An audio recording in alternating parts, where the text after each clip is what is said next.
And my wife would drive down, idling in front of the studio in the car, and I'd run down with the DAT tape. The FedEx guy down in Lower Manhattan he was a Rocko fan, plus a B-52s fan. So he knew me, which was kind of cool. And he'd hold the truck just a little bit, because and it would be on the plane to LA in the mix for the next morning in a day. And it was like that for a couple of years. Hi, you're listening to Conversations with Musicians with Leah Roseman. Pat Irwin is a renowned film and television composer. Some of his scores include Dexter, New Blood, Rocko's Modern Life, Pepper Ann, and Nurse Jackie. He's also a multi-instrumentalist who was a member of the B-52s for 18 years. He founded the Raybeats and Eight-Eyed Spy, and more recently, the band Sus, of which I'm a fan. Pat also teaches film composition at NYU. And this conversation wove its way into important topics for all of us: a life well lived, grief, the importance of creativity, and of having a good hang. As always, I've included detailed timestamps, so if you want to jump to his days with the B-52s or Dexter, go ahead, but I hope you'll take the time to listen to this whole episode, which is rich with music and stories. Pat is as articulate as he is creative. You may be surprised that the episode begins with his time in Paris, interviewing jazz musicians and learning from John Cage. Like all my episodes, this is available wherever you listen to podcasts and as a video on my YouTube channel. The transcript is also linked in the description along with Pat's links.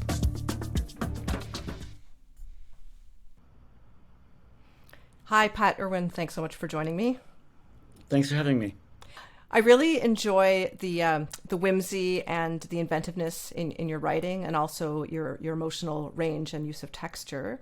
And what I find super interesting about your career is that you managed to have such a robust career in film and television composition, but also be a touring band member and have all these other creative projects.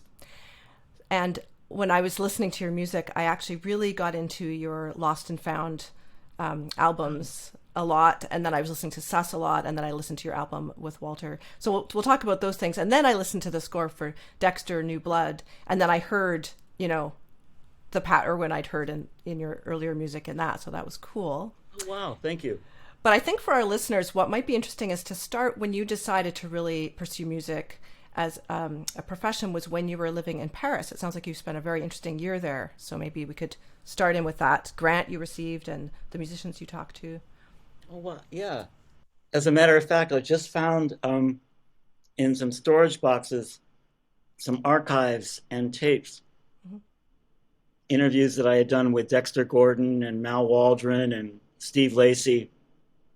I didn't study music, and it wasn't encouraged. But I've also, at the same time, been playing professionally for a really long time. Since high school,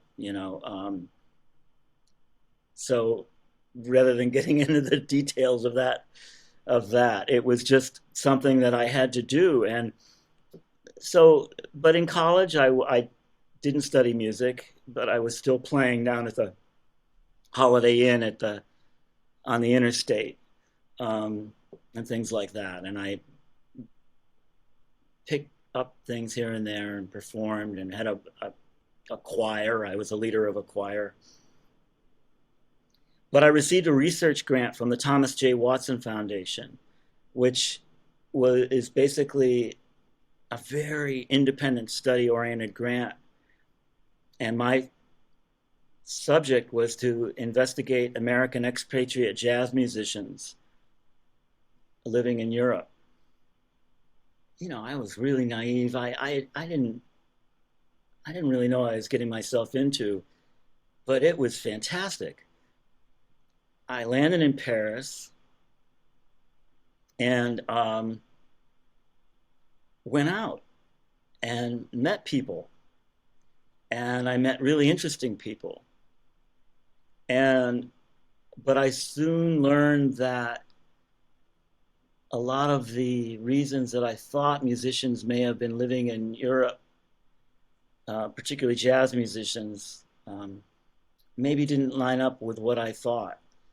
Basically, I think my project was a success, but at the time I kind of panicked and thought, I don't know what I'm going to do with this information. I wrote an article or two for the Village, maybe an article in the Village Voice, about an expatriate trumpet player named Bill Coleman. Maybe I did a couple other things, but I just didn't want to be a writer.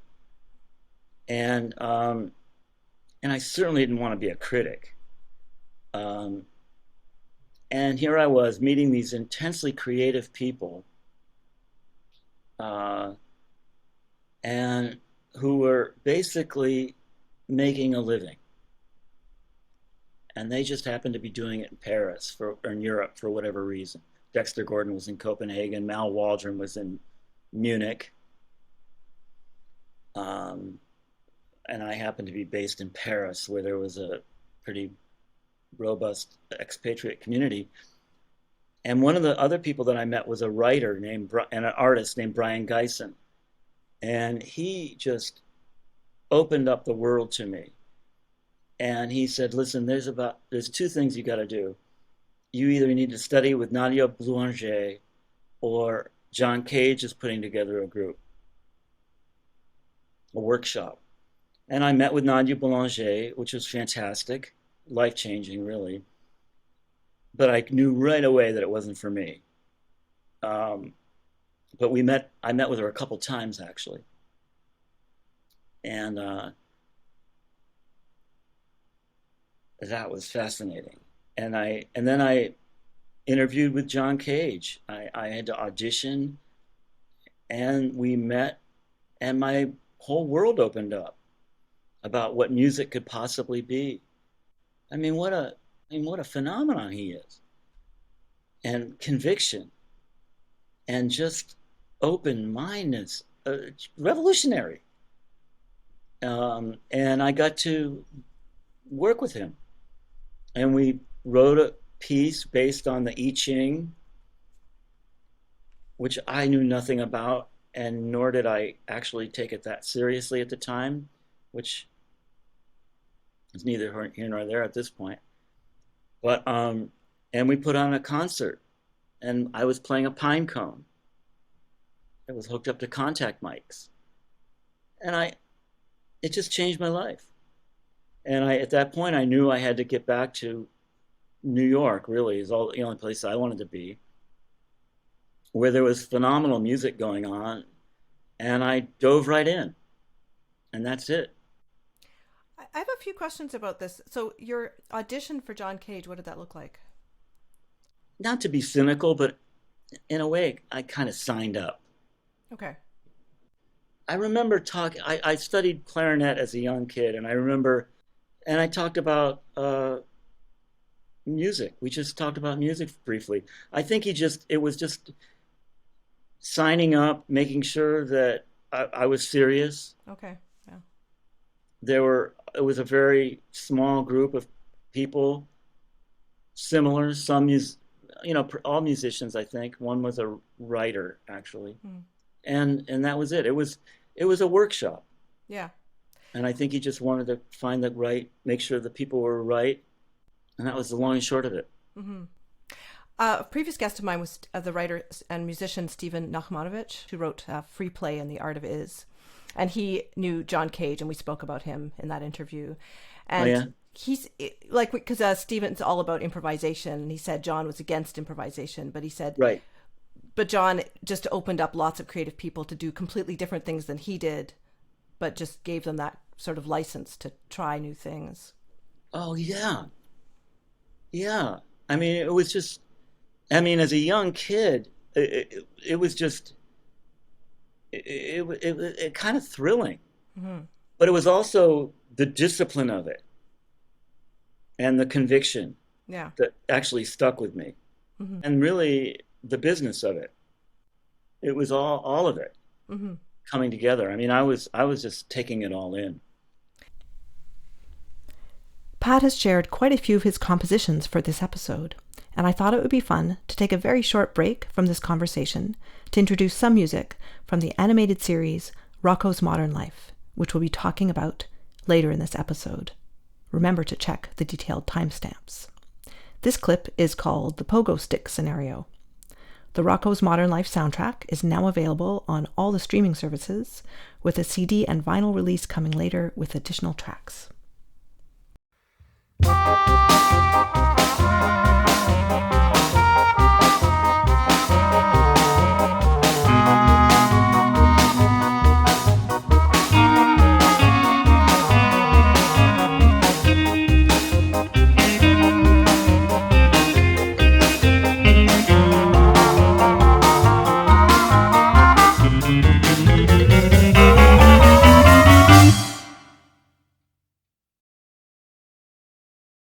And you said when you met with Nadia Boulanger, it wasn't the right fit for you, but it was life-changing and it was fascinating. So what do you remember of those sessions? Well, I remember being really intimidated, and I remember going down a long hallway. I remember a large portrait of Irwin Copeland, and other portraits. I certainly knew who were her students. And there was a room full of students sitting around a table. I think they were doing dictation or analysis. I was in no position to go there. Yeah. And in terms of jazz, I know you're a longtime fan, and you had this project to interview jazz musicians. And having played the clarinet when you were younger, you didn't pursue jazz, though, as a player. No. I mean, I've picked it up a little bit here and there, but mostly the vocabulary. Yeah. Not the reality. Okay. And maybe the lifestyle. Yeah. I mean, even this morning I was listening to John Coltrane Duke Ellington record that I just received on vinyl. And I just find jazz at its best to be electrifying. Just in the moment, powerful music. I love blues music. How jazz, there's a phenomenal documentary on Louis Armstrong now called Black and Blue. The jazz music is of our time. It was here, created here. And it's living and breathing and going forwards and maybe backwards, everyone at the same time. I just find it thrilling. Sun Ra, big bands, the small bands, solo. I and the art of improvisation. Charlie Parker. In the hands of this is superior music at its best. Yeah. Would you be willing to share any of your independent things you've created, or? Those lost and found records aren't at the tip of my tongue. I'd love to go back to them, and I just don't have time. But that was such a fun time, and really, really fun. And something came across my desk, like where somebody mentioned it. I used to just make those CDs and give them to friends for New Year's. This tune is called Swing Time and is on Volume 3 of Pat's series New Sounds from the Lost and Found.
This next one is called Open Window and is on Volume 4 of Lost and Found. The video is Pat's.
But, oddly, I've been going through the music for a cartoon that I wrote for called Rocko's Modern Life.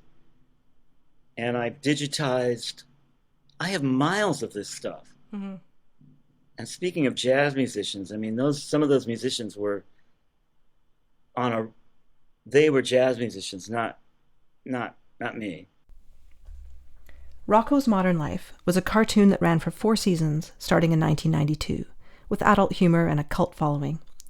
Later in this episode, we get into Pat's time with the B-52s, and you may be interested to know that the third version of Rocko's theme song was performed by Kate Pearson and Fred Schneider from the B-52s. After the show's cancellation, many of the creators ended up working on SpongeBob SquarePants, including Pat Irwin. What you're about to hear is a track called Rocko Versus Food Boy. The Rocko's Modern Life soundtrack is now available on streaming services, with CD and vinyl releases coming with additional tracks.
The Rocko stuff, it blows my mind.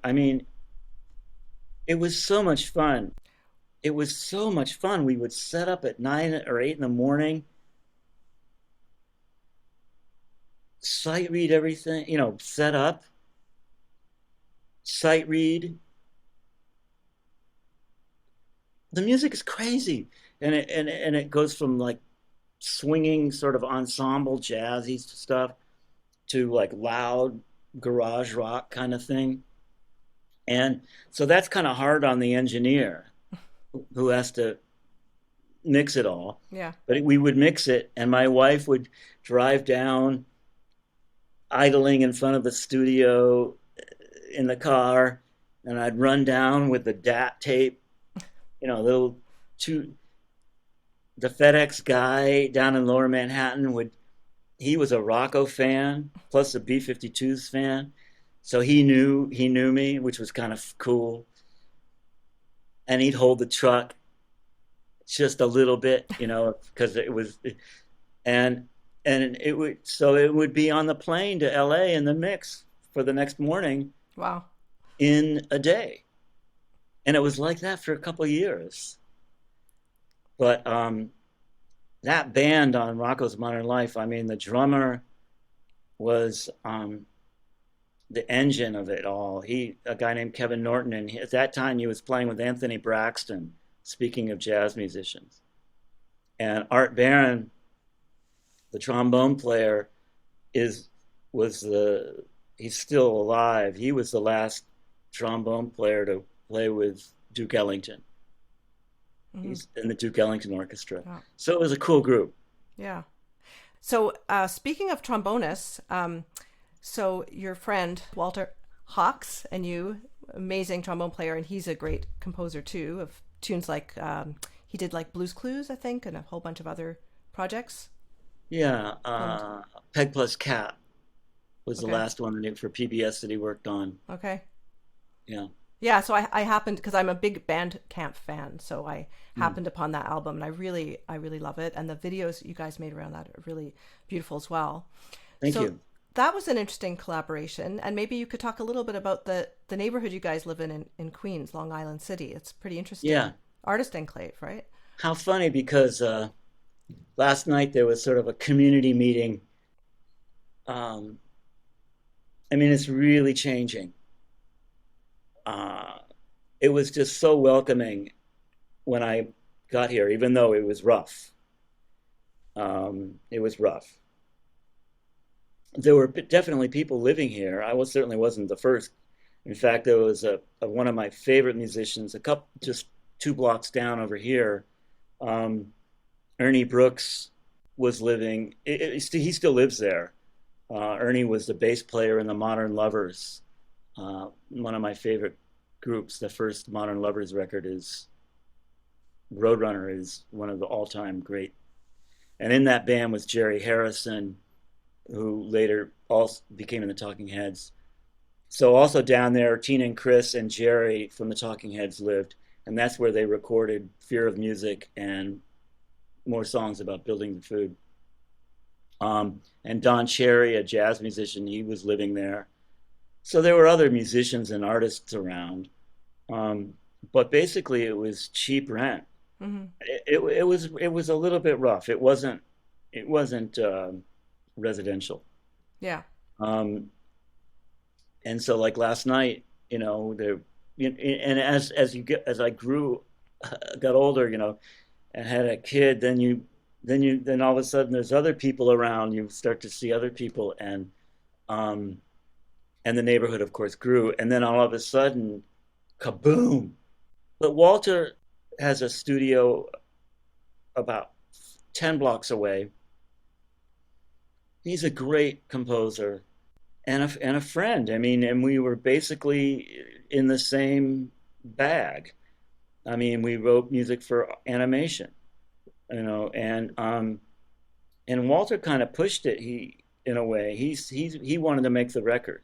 I was happy to, but I had to come up with some music. And I'd love to do another one. And we did some playing. We played around here in the neighborhood. There's a lot of mechanics, so we played in a mechanic garage for vintage cars and a art gallery. But, then we're being walled in. Huge buildings are going up. The sound is ridiculous. The construction and, oddly and somewhat sadly, Walter's been forced out of the neighborhood, but his studio is still here. But so he had to move he took 2 neighborhoods away, or a neighborhood or 2 away, but he's still here. He plays every Wednesday night at a bar down a couple blocks away. Hopefully I can go see him tonight. Mm-hmm. He's a very serious musician. He's really good. This next track is called In Another Time, from the duo album Wide Open Sky, with trombonist J. Walter Hawks.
Hi, just a quick break from the episode. I'm an independent podcaster who does all the many jobs required to produce this series, and there are a lot of costs I bear as well. Please consider either buying me a virtual coffee as a tip or becoming a monthly supporter starting at $3 Canadian, which is close to $2 US or €2, and getting access to unique perks. The link is in the description. Now back to the episode. Maybe we should talk about when you first returned to New York and, the no wave and the new wave. Eight-Eyed Spy, the Raybeats and B-52s had already had a big hit before you joined them, right? Like they were already pretty big before you. The Bees? Yeah, the B-52s. Yeah. Yeah. Yeah, they were a band Yeah. and had done Rock Lobster, which was a pretty big record in my book anyway. And then, and so they were, and the Raybeats actually opened for them, did shows with them. And I knew them, mostly Kate and Fred, actually. And then they decided after Cindy's brother died, it was pretty traumatic, understandably so for them. And they took some time and one way or another just decided to make another record, which they did. And I was really fortunate to come along and be a part of them. And it got big. Yeah. That band got really big. Ricky Wilson died of AIDS, which is, and that crisis, it was hard for people who didn't live through it. It was so ever present and horrible. Horrible. Yeah. And your friend George Scott died tragically of a heroin overdose in your other bands. Yeah. So it's a lot to deal with. Yeah. I think George was 26 and I was 24. Wow. And New York was a little bit rough. But incredibly creative. And drugs were a part of it. And not everybody came out of the other side. But when I moved back to New York, all I knew, well, I didn't move back. When I moved to New York from Paris, all I knew is I wanted to play music. I wanted to be in a band. I wanted to play at either CBGB's or Max's Kansas City. That's all I wanted to do. And I did it. There was a scene going on, and you mentioned it as No Wave. I don't know that, I think it was, called No Wave because of a record called No New York, which was produced by Brian Eno. And there were 4 bands on that record: Teenage Jesus, The Contortions, Mars, and DNA. And it was just this little creative scene after the new wave kind of commercial thing. It was like taking it further, much further. And that appealed to me. And I just happened to meet George, who came through I was living in a place on 27th Street with, this sounds, I don't want to sound like, but it had no heat, on the weekends, and it was no bath, no raw space in the Flower District, and amazing space, but so what in a way. And George came through and said, "I'm putting together a band with Lydia. And let's do it." And then I met Lydia, lunch, and she at the same time was making a record called she wasn't. We made a record called Queen of Siam. So we had some rehearsals and we played, and she made this record, which was a solo. She had a contract for a solo record. It gets a little blurry. And then we just played it. We played constantly. You could do that. Yeah. And it wasn't like commercially successful. And then sadly, so George also wanted to start an instrumental band. And Don and Jody from the Contortions were interested in starting this band with George. And so they played first, maybe once or twice rehearsing, and George said, well, my friend Pat will come down and we'll be a band.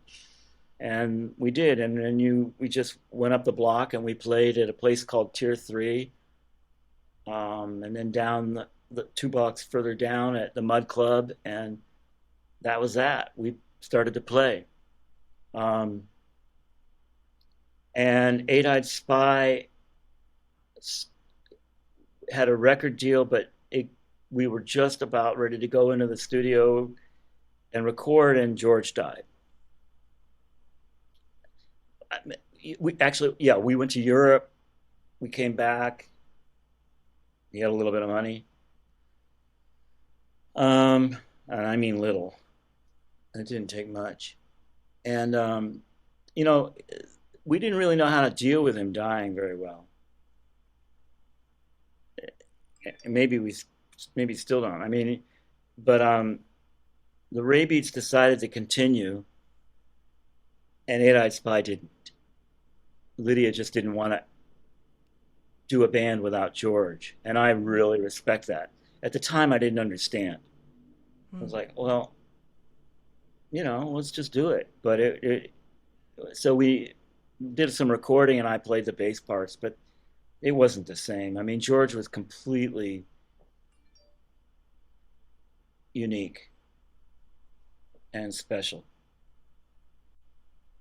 And you toured quite a bit in your short time together. Yeah, we did. What was that touring life like? Well, I didn't know any better. It was phenomenal. I mean, we would play. It's crazy. I mean, we won with the Raybeats. We got Eastern Airlines.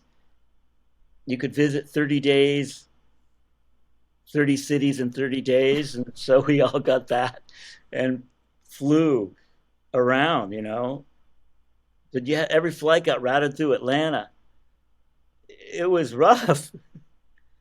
And we toured Europe and England, and I don't know how we did it. I mean, you couldn't do it now on that level. Yeah. There was this infrastructure of magazines and print and record stores and fanzines. Mm-hmm. So there was sort of a network. And you could get up to play, for instance, in Toronto, where Gary Top and Gary Cormier had a club, and we could play there. And everybody did fine.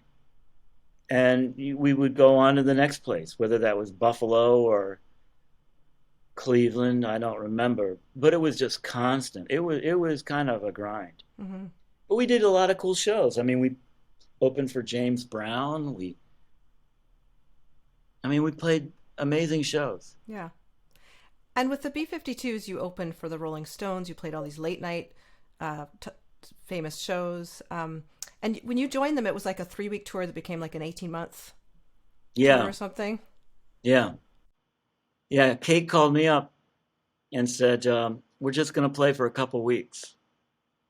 Do you want to do it? So I didn't really audition. We just showed up, and Sarah Lee played bass. I knew Sarah. And then this drummer that I didn't know, who was phenomenal, Zachary Alford. We rehearsed hard, actually. I mean, we really rehearsed hard. I mean, that was an eye-opener, how hard the bees worked, actually. It was cool. And we were just going to, I think our first gig was a little party for a magazine, and then we played CBGB's.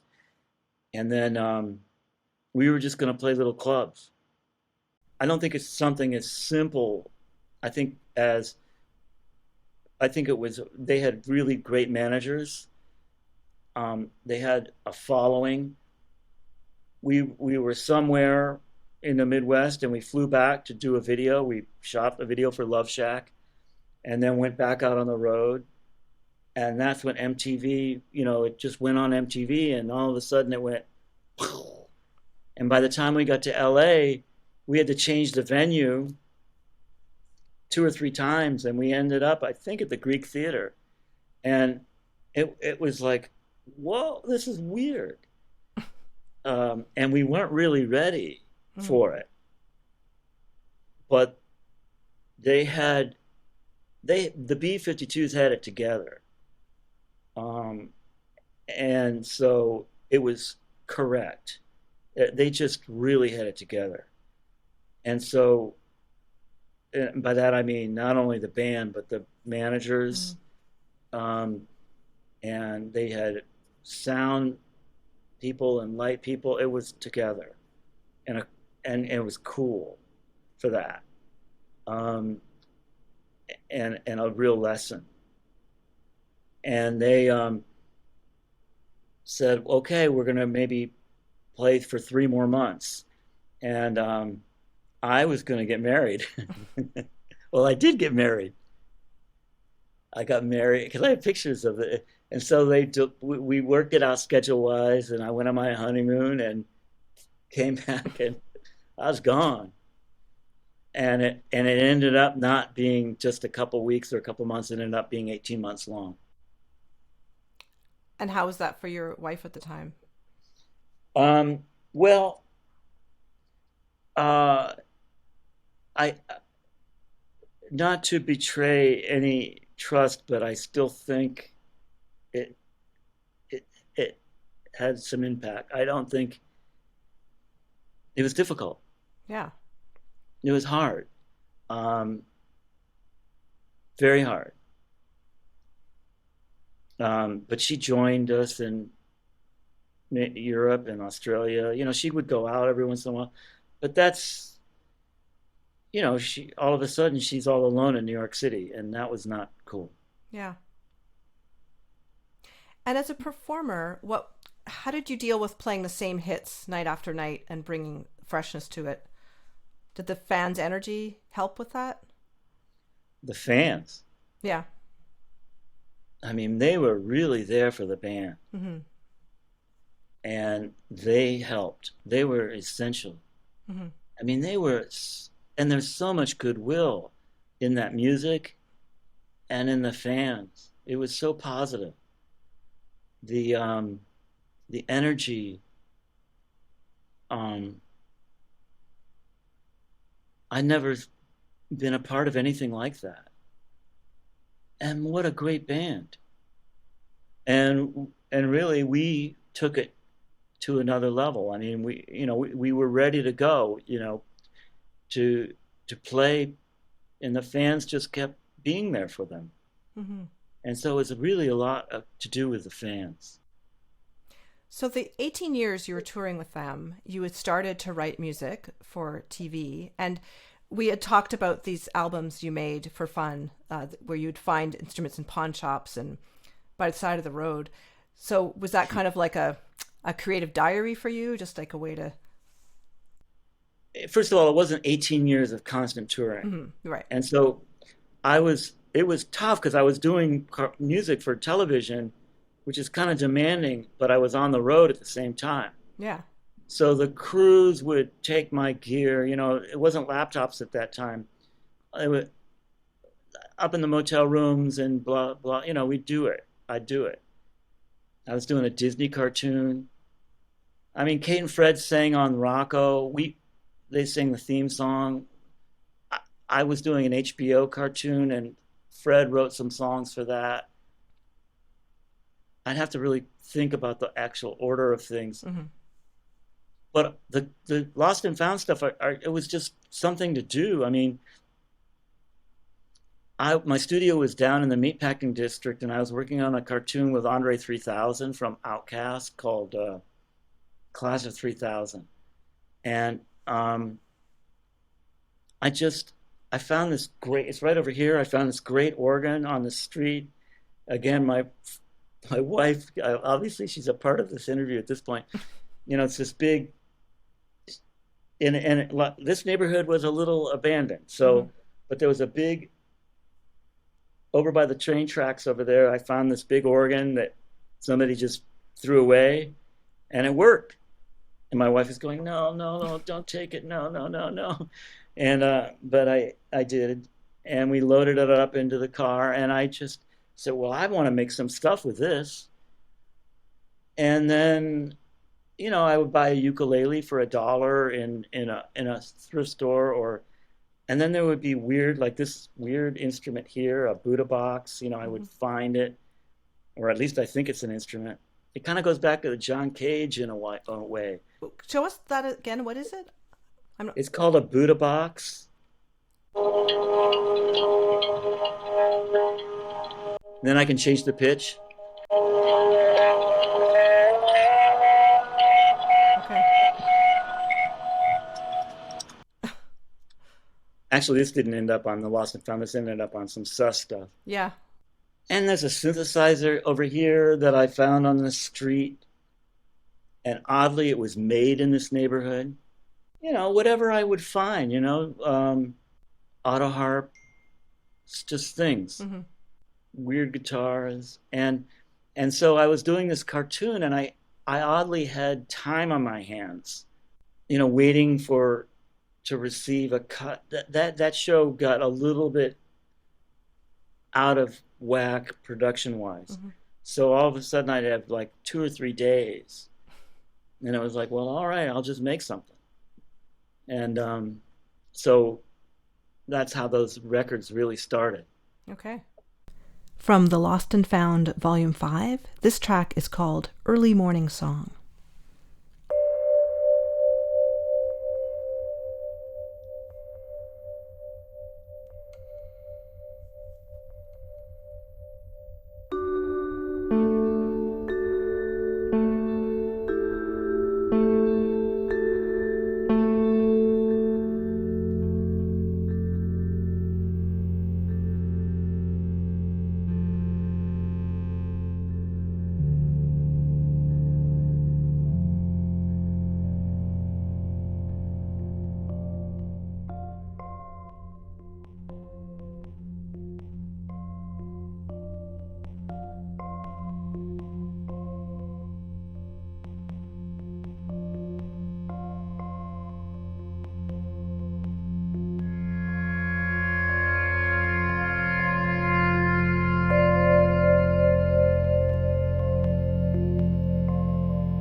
There's a Cool. lot of short things. I like short things. Yeah. I've listened to all those albums. I really love them. Oh, oh, thank you so much. I think about I started about at the beginning of the pandemic. I I thought, you know what? I think I'll make another one of those. And I started it, but it all ended up on the Sus record. Yeah. Well, I was going to maybe talk about Dexter New Blood first, but I really want to talk about Sus. So maybe where do you want to go? You're the president. No, I'm not. Well, I think there's a lot of fans of Dexter. I'm not one of them. I just can't. It's too scary for me. I can't handle that stuff. So, but I did listen. I went on YouTube and we can hear your tracks. And then there's little clips from the show. So that was really cool. So I checked out a whole bunch of that just to see what the music is. So you weren't the composer of the original series, and the fans had waited like almost 10 years for the new, they were hoping there'd be a remake. So you had a big responsibility to honor the original score. So it'd have a little bit of the same sound. So how did you go about that? Well, first of all, it was a little rough for me too. Mm-hmm. Um, it's not really my thing. Yet I really liked the people I was working with. Mm-hmm. But the actual show itself, I didn't really get. I didn't really line up with it, which made it challenging for a while. But I really like the people that were working on it. I went back and watched every episode of the original. So if there was ever a meeting where somebody said, well, you know that time where the Bay Harbor Butcher did this and he threw I could go to my notes and I knew it. I wasn't gonna, it was a great opportunity. I actually had no idea how popular the show was. I knew it was on Showtime and, major, but I didn't know it was like mega major. Mm-hmm. And the sort of the whole theme of an anti-hero, like Dexter, I'd seen it, whether it was either The Sopranos or even Miss Jackie, which mm-hmm. I worked on. These horribly flawed characters that you're pulling for. I'm not so sure I would really pull for a serial killer, but that's just something else. That was pretty interesting, actually. So I had to create a new sound. It was a new show. I just remember the first meeting it being, this is a new show. Okay. But at the same time, they wanted to acknowledge some of the thematic material from before. And there were some fans that were just very passionate about that music and that theme. It's called the Blood theme. Mm-hmm. And so I just kind of in my own way adapted that material. And I kind of, to be honest with you, I don't know if this is information you want, but they were in the middle of a pandemic lockdown, so cuts weren't coming. I had scripts, mm-hmm. but I was pulling together ideas, and I had some ideas with slide guitar. And then when it got down to the cut, and none of that music that I had done was working. Mm. And they wanted a more ambient sound. And I know there were people who really wanted to work with me, but there were others who just said, well, is this the guy? Yeah. Cartoons and B-52s? No, I don't think so. So, luckily, Sus pointed towards a sound that they had in mind, mm-hmm. kind of a more cold, atmospheric, ambient sound, not unlike, let's say, The Social Network or The Watchmen. Chernobyl is another one a score that I really like. Mm-hmm.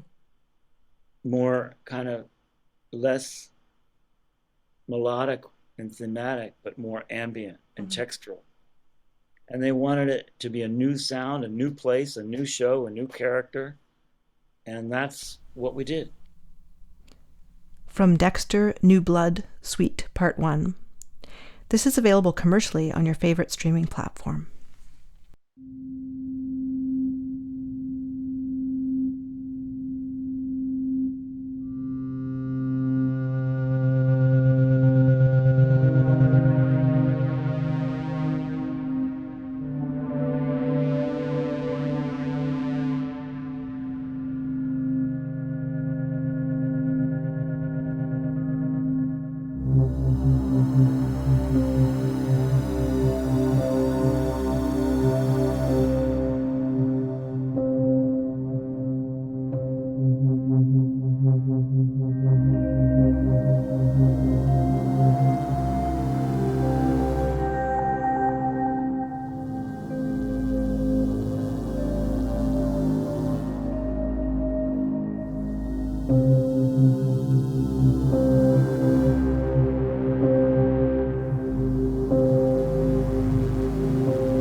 So SUS, can you reveal what the acronym is?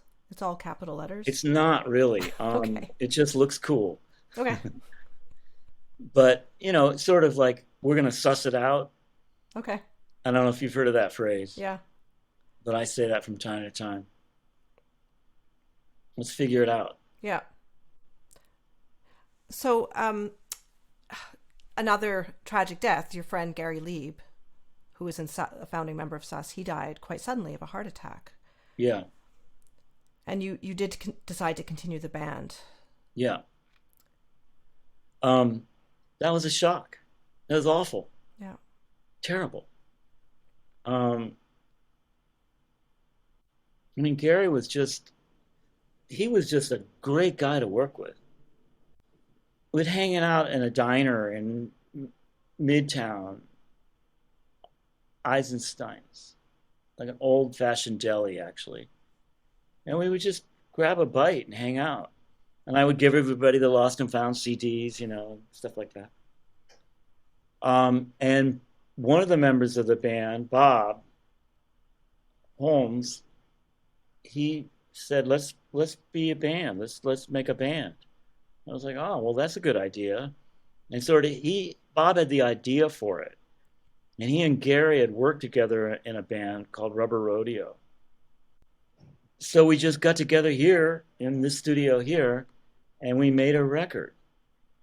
And it was really fun. And we have very open-minded tastes in music and very compatible tastes in music. So influences were, that's what we would talk about at lunch, Oh man, Henry would remember a Eno record or Frippin' Eno or Roxy Music or whatever, and just sort of be nerds and have fun and talk about music. Ry Cooder? Sure, absolutely. Yeah, Paris, Texas is unforgettable. That's looms so large, you have to not copy that. I love that record. I love that soundtrack. It's a really good soundtrack. It's so beautiful. And so Gary comes at music from a really great place. He's an artist. He was an artist. He would draw, he would, if he was doing this interview, he would be drawing pictures the whole time. Mm-hmm. And he'd have a notebook full of characters. I still find things around with like his drawings on them. he would just come at it like with some beautiful creative energy. And he would come early. That's why being late for you is still making my heart beat. He was a kind of similar to me. It's like if you're not early, you're late. And he would come by with some stuff. Like he would have these. In fact, he really influenced me for Dexter. He would be downloading things for his iPad that you could play and manipulate. And he would do animation live when we would play also, and weird images, and it was so cool. He was just the kind of guy you want to know, like, and work with. So,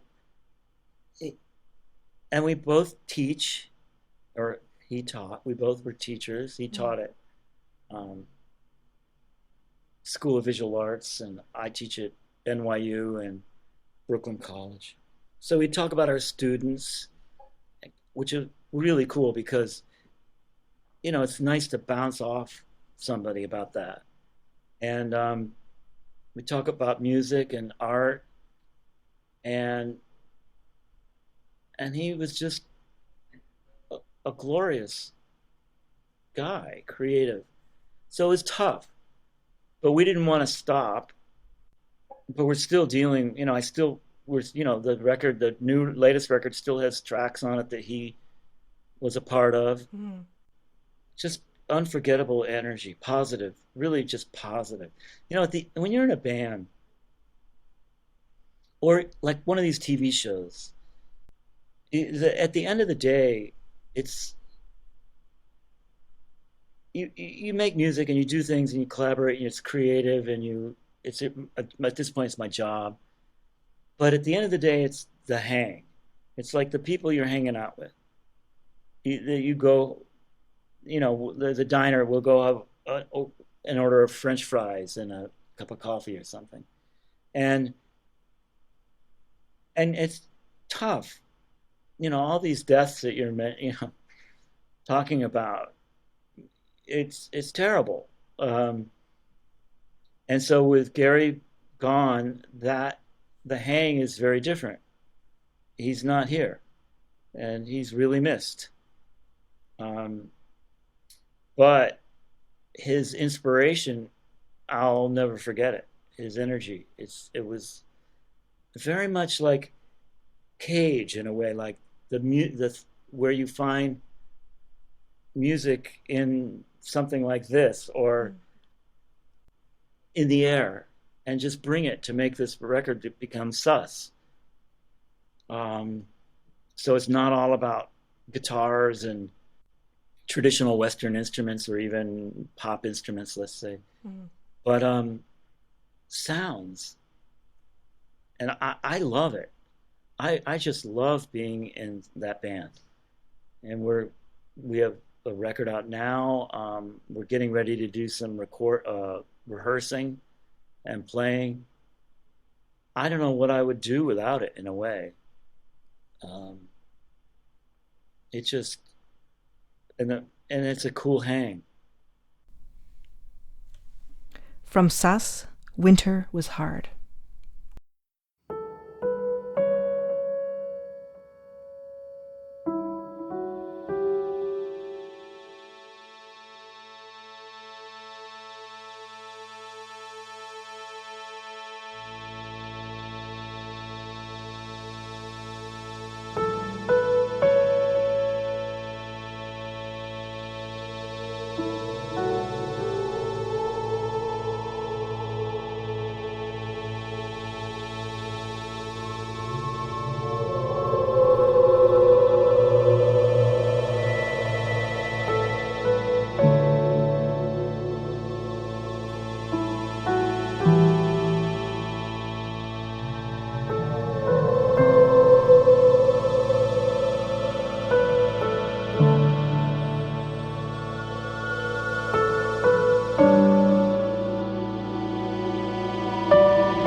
You're a multi-instrumentalist and you've played a lot of different instruments in your various bands.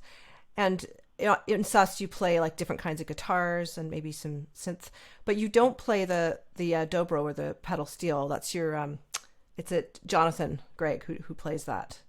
But I was curious, Yeah. like you experimented with it? It's such a different way. Like a, I had a pedal steel. I used it on a soundtrack called for a show called Feed the Beast, which only lasted one season, and I have a lap steel, and but Jonathan really has devoted himself to mm-hmm. that instrument, so he can really play it. I would just sort of hack at it. I've been in bands with pedal steel players for a Okay. long time, and even when I was a kid. Yeah, I'd never seen one live, so I YouTubed it. I was like, how does this thing work? It's pretty interesting. It's Yeah. crazy. Levers and volume pedals, and it's Yeah. great. He can really play it. He's really good. So in your work as a teacher, you're working with graduate students in film composing. What kind of things Yes. do you work on with them, or what are their biggest challenges that you have to help them with? Well, the image and the Okay. reality. Communicating with directors, they're all really talented composers. I also, at NYU, these guys, they have conservatory training. I mean, they're really talented, and they're going to school to learn about composing for film and television. And there isn't going to be work for everyone. And so I just talk about being a creative person, like composing, and just, oh, great, Sus, that's an instrumental band. Your music would be great in soundtracks. Well, no, it doesn't work like that. Sure, maybe, but there's a whole other world of and an infrastructure of film and television production, of which I'm only aware of just a little tiny fraction of it. It's a big world. It's not based here in New York either. And there's good stuff being made here, fantastic stuff. And I've been really fortunate to have done some of it. And I can share that with the students. And they've heard of it. They've heard of these cartoons that I've done, or Dexter. And so I can talk about communicating with a director or a showrunner or a network. I was just watching. Oh yeah, I binge watched the third season of the Logan Roy, the Roy family. Oh my goodness, the mega mogul. I can't think of the show right now, but it had a really strong theme. And it's interesting because I was working on a show that was streaming, and the showrunner wanted a really strong theme, and he wanted it to be like family entertainment and a strong theme. It had Tony Danza and Josh Groban were the stars of it.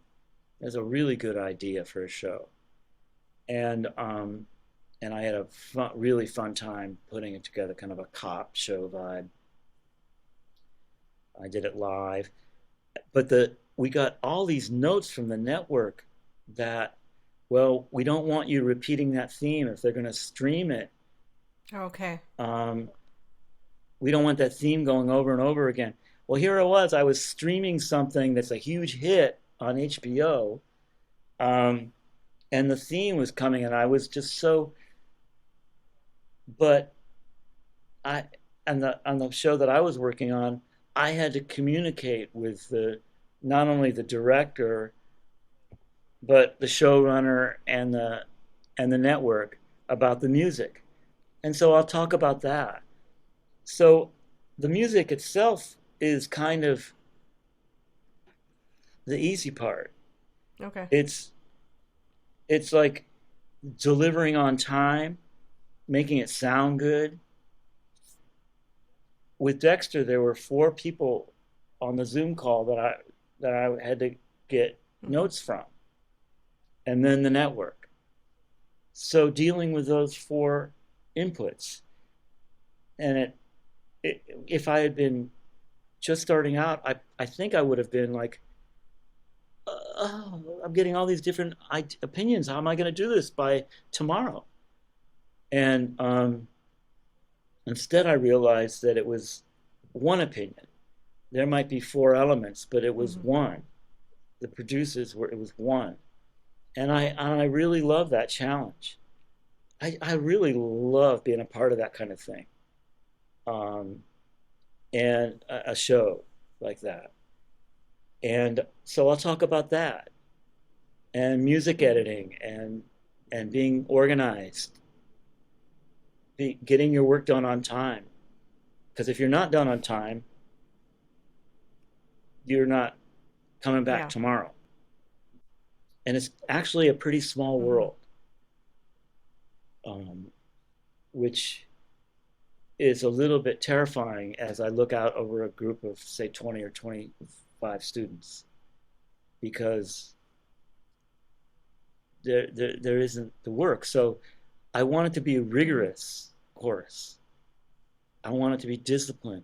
I think the world needs these students in the fine arts. We really need them. And that degree needs to be just as important as an economics degree or a law degree. I want them to go out in the world and be like just as important in that degree in the arts as anything else. And they should be prepared to go into financial services or become a senator. I mean, it should be and that's what I want. That's what I want it to be as a teacher. Sure, we're talking about composition and themes and variations and everything, but it's of value, and I want them to know they're of value. It's not just some little finger painting degree. Sorry. No.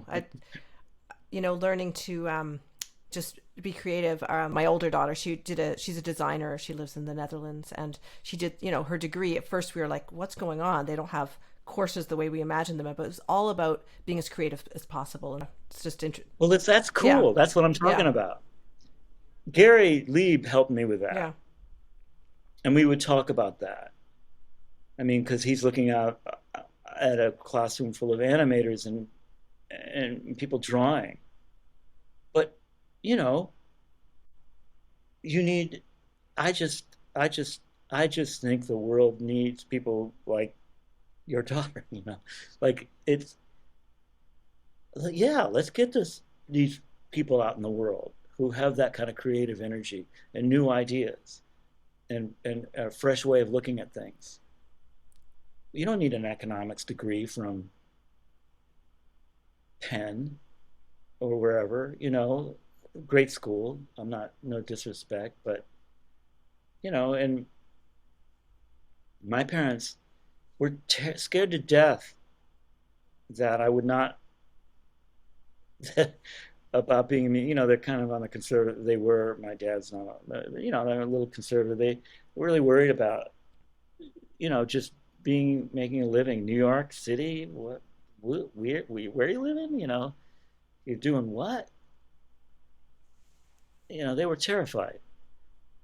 But I don't know. I just see what's happening in the world with politics and values and whatever. Anyway, I won't get too distracted. But I love being a teacher. I love it. That's no distraction, Pat. I mean, I put so much. I'm a full-time working musician, but I put all my spare time into the series because I'm just trying to show the world how important music is and what a breadth and depth there is to a life in music. It's not just one thing. So having the opportunity to talk to someone as yourself is really incredible, and for my listeners too, to just realize what is it. All these things that you do are so interesting. Thank you. And with Sus, you do a lot of the mixing, like a lot of the final sound. Yeah. How does that work when you guys perform live? Because it seems to me there's so many layers, you can't quite do it in a live setting the same way. Yeah, that's a good question. Well, we're going to approach it in a different way. And right here I have I'm going back and I'm transcribing everything we've played, and we're adding a couple additional musicians. When Gary died, when we started to perform without Gary, we only performed twice without Gary. He generated a lot of sound, a lot of the ambience, the beds. And so we thought we could kind of just take his tracks and just play them back over our laptops. But it was sort of dull. So we're going to go back and orchestrate it and maybe find a little bit more life in the compositions and move a little more air. So it'll be like a real sort of interacting ensemble with improvisation worked in, which is in the recordings as well, you know, but in the past we've sort of duplicated the recordings, and I don't really want to do that anymore. I want to just take the bones and make something out of it, and we'll see what happens. We're going to do a couple, we got a couple really cool shows lined up. Really exciting. One thing I'm really excited about is a series here in Queens where I live. There's a great gallery that Walter and I have played at. We're going to play 4 Fridays, starting the last Friday in March, and then the next Fridays, 3 Fridays in April. And we're going to play one side of the latest record on each night. And so we're going to just, in a way, we'll see what we're made of. I don't know. We'll try it out. But it's such a kind of a welcoming neighborhood that I know. I mean, our first live show was at a theater in this building that I'm in, which was down on the loading dock, or behind the loading dock, and people came out to see us play, and it was great. Really modest, you know, and this is not mainstream music, so it's not like it's not like we can really set up at a rock club and expect that to work. So we'll just see what happens. But you're right, you're absolutely right. How does it work live? It takes a little bit of listening, and it's not like a free jazz band or something where you just read charts and chord changes. It's kind of something else. So that's exciting to me. Yeah, it took me a few listens to kind of get the band. At first, it was just very novel to me, the sounds, and but the more I went back, the more I got into it. And then I was driving one day and listening to one of your albums that I had downloaded, and I kind of got it, like more just. You do all these sort of landscapes. Anyway, it's very cool. Well, thanks. Thanks for giving it that kind of time. You know, I love it. That doesn't come easy for a lot of stuff, you know, like sticking with it a little bit. And, you know, it's like not a lot happens in that music sometimes, you know, so it kind of can kind of come over you a little bit. And, you know, there's not a lot of melody, but shards of melody come and go. And I like I said, I really love it. And thanks for giving it a spin.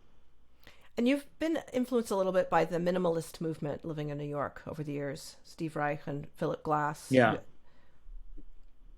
Had some connections. Yeah, the Raybeats made a record with Philip, which was pretty cool.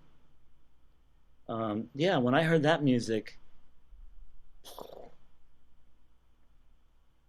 wow! I mean, it just was what a sound, you know.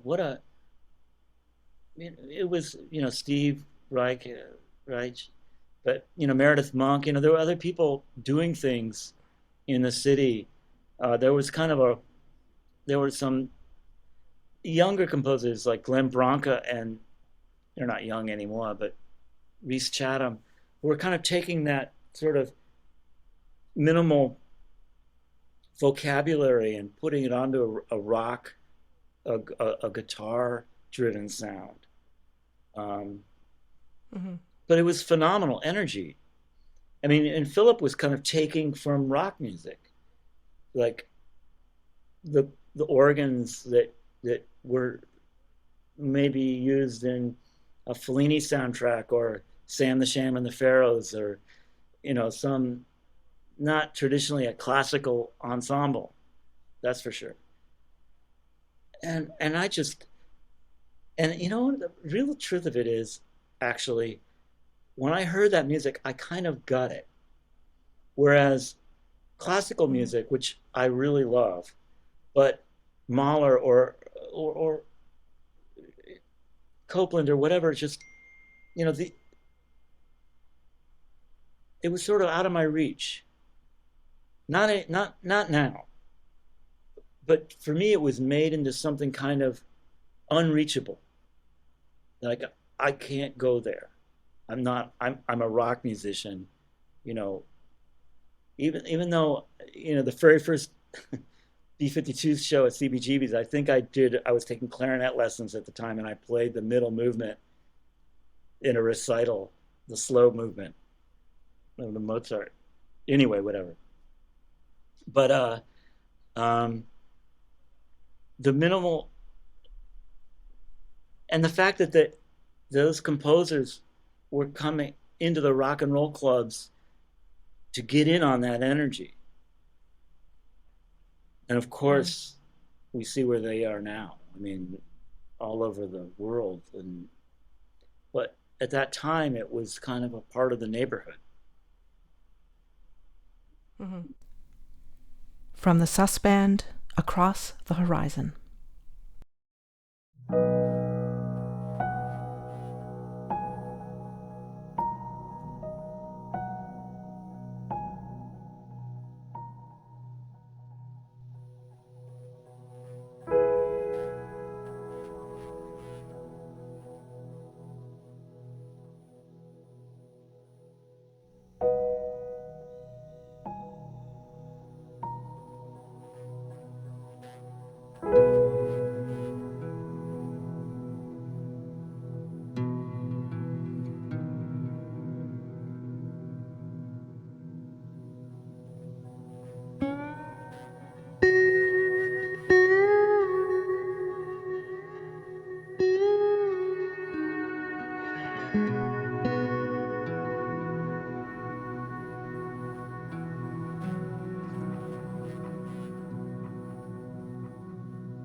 There's two more things I hope to touch on.